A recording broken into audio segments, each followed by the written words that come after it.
Alright, so in this video we're going to go over scientific notation, and you can see down here that Khan has several videos also, and also on the left part of the screen. But essentially there's a few basics to go over. So if you have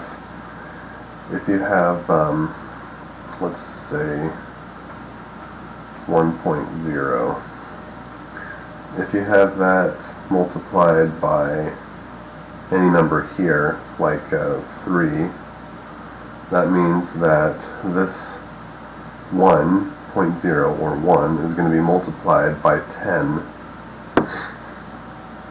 cubed. So that's 10 by 10 by 10, or that's equal to 1 times, and then however many zeros are in the exponent. So there's 3, so that's 1, 2, 3. That would equal 1,000. If you have something in the negative exponents, let's say it was 10 to the negative 3. I don't even know what that.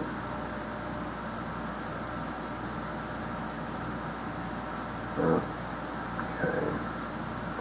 So if you have 10 to the negative 3, then instead of moving this decimal 3 places over, like we do in the positive side, we're going to move it 3 places over in the other direction. So 3 places over. So this would be the same as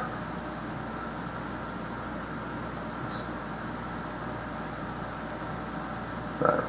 So there's little basics, with positives and negatives. So let's do this example problem here. Okay, so this one I'm just going to put in the answer box here because it's going to be long. So essentially we have a 7.055 times 10 to the 10th. So we're going to move this thing, the decimal place is going to move 10 times. So there's 1, 2, 3, and then there's going to be 7 more after this last 5. So we have 7055. So that would be 1, 2, 3, and then we're going to need 7 zeros afterward. So that's 1, 2, 3, 4, 5, 6, 7. Okay, those can be a pain if you lose track of zeros. That's why scientific notation is useful and sometimes why it's a pain. Okay, so now we're going to do this the other way around. So essentially when we're writing something in scientific notation, however many significant figures we're going to put on this side, and it's always going to have a period or a decimal point at the end of the first term. So this one would be 7 point, and then however many terms that aren't 0, so 7.328, and then however many times the decimal place has to move from this spot over here, which is 2 plus 3 plus 3. So that's 6 plus 2, that's 8.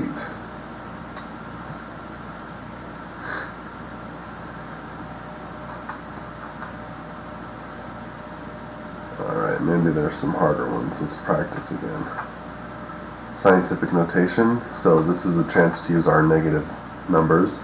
So this decimal place, if this moves over 1, 2, 3, this will put it right in position where it needs to be. So this base number here is 2.513. That never changes.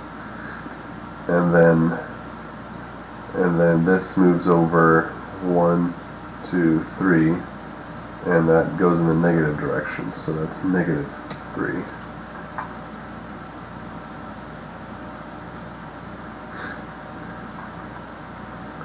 Alright, so 8.256 times 10 to the negative 5th. So we're going to move the decimal place over 5 times. And this number is going to become smaller and smaller. So if we do that, then we're going to have 4 zeros in front of this 8256, because one of these exponents here is going to put us right here at the end. So if we have a decimal and then 1, 2, 3, 4, and then we're going to have our 8256.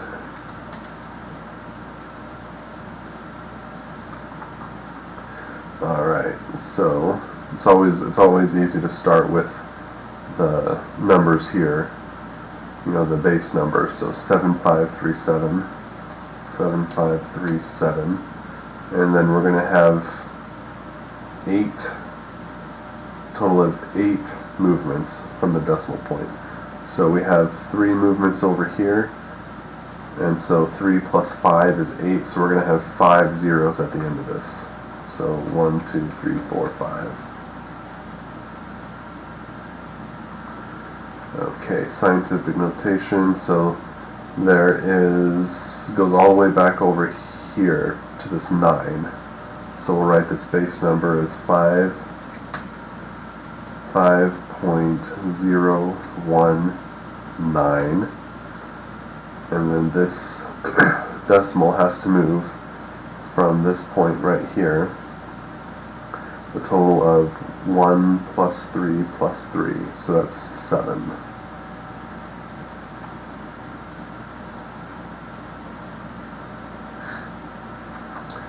Alright, this one is pretty easy.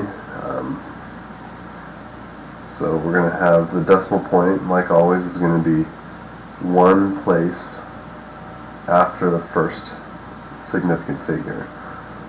So we're going to have 5.449, and the decimal moves one time in the negative direction. Alright, so hopefully that helps. If you have any questions, please let me know.